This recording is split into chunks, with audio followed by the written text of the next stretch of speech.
Channel ಮಾತಾಡ್ತಾನೆ ಇದ್ದೀವಿ. Channel ಏನೆಲ್ಲ ಆಗುತ್ತೆ ನಾವು ಸಾಕಷ್ಟು ಪ್ರಯತ್ನ ಮಾಡ್ತೀವಿ. ಈಗ ಜನರನ್ನೆಲ್ಲ ಸೇರಿಸಿ ಅವ್ರಿಗೊಂದು ಅವೇರ್ ಮಾಡಿಸೋ ಕಾರ್ಯಕ್ರಮ ಆಗ್ತಾ ಇದೆ. ತಾವು ಅವರು ಹೇಳ್ತಾರೆ, ನಾನು ನಿಮಗೆ ಕಳಿಸಿದ್ದೆ ಕಾಂಗ್ರೆಸ್ನಿಂದ ವಕ್ತಾರರು ಇಲ್ಲ, ನಾನು ಇಂಜಿನಿಯರ್ ಪರ್ಫೆಕ್ಟ್ ಆಗಿದೆ ಅಂದರೆ ಗೊತ್ತಿದ್ದೀರಾ. ಇವತ್ತು ಎಕ್ಸ್ಪರ್ಟ್ಸ್ಗೆ ಯಾಕೆ ಮಾತು ಹೇಳ್ತಾ ಇಲ್ಲ, ಎಕ್ಸ್ಪರ್ಟ್ಸ್ ತಾವೇನು ಹೇಳ್ತೀರಾ, ಸರ್ಕಾರಕ್ಕೆ ಇದರಿಂದ ಗಂಭೀರ ಸಮಸ್ಯೆಗಳಿದೆ. ಈಗ ಬೆಂಗಳೂರು ಒಂದು ಸರ್ಕಂಫರೆನ್ಷಿಯಲ್ ರೇಡಿಯಲ್ ರೂಟಲ್ಲಿ ಆಗಿದೆ. It not like A strip Madras ಥರ ಬಾಂಬೆ ಥರ ಇಲ್ಲ, ಒಂದು ಕಡೆ ಸಿ ಇಲ್ಲ. ಸೊ ಇಂಥ ಕಡೆಯಲ್ಲಿ ನಾವು ಒಂದು ರೋಡನ್ನು ಮಾಡೋ ಬದಲು ಎಲ್ಲ ಕಡೆ ರೋಡ್ ಮಾಡಬೇಕಾಗುತ್ತೆ ಬೆಂಗಳೂರಿನಲ್ಲಿ. ಸೊ ಒಂದು ಟನಲ್ ರೋಡ್ ಮಾಡಿದ್ರೆ ಒಬ್ಬ ಮನುಷ್ಯರಿಗೆ ಮಾಡೋರಿಗೆ ಅನುಕೂಲ ಆಗುತ್ತೆ. ಖಂಡಿತವಾಗಿ ಟ್ರಾಫಿಕ್ ಸಮಸ್ಯೆ ಏನೂ ಆಗಲ್ಲ, ಸಾಲ್ವ್ ಆಗ್ತದೆ.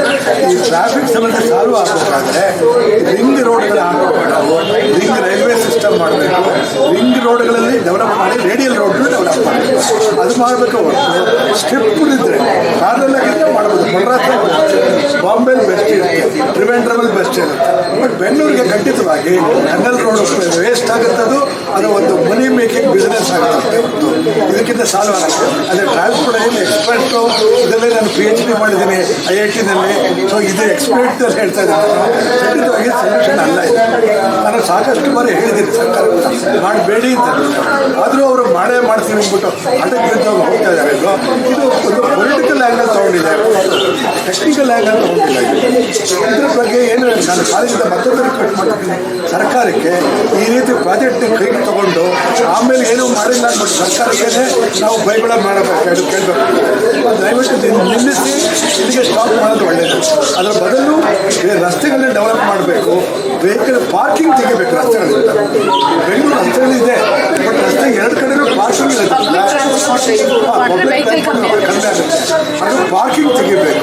ಅವಾಗ ಪಾರ್ಕಿಂಗ್ ರೋಡ್ ದೊಡ್ಡದಾಗುತ್ತೆ, ಎಲ್ಲ ವಾಹನಗಳು ಕೂಡ ಹೋಗಲಿಕ್ಕೆ ಅನುಕೂಲ ಆಗುತ್ತೆ. ಇಷ್ಟು ಹೇಳಿ ನಾನು ಥ್ಯಾಂಕ್ ಯು.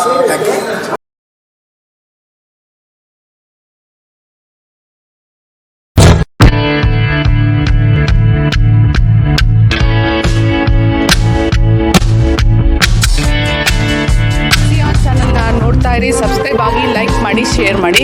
ಮುಕ್ತ ಪತ್ರಿಕೋದ್ಯಮವನ್ನು ಬೆಂಬಲಿಸಿ.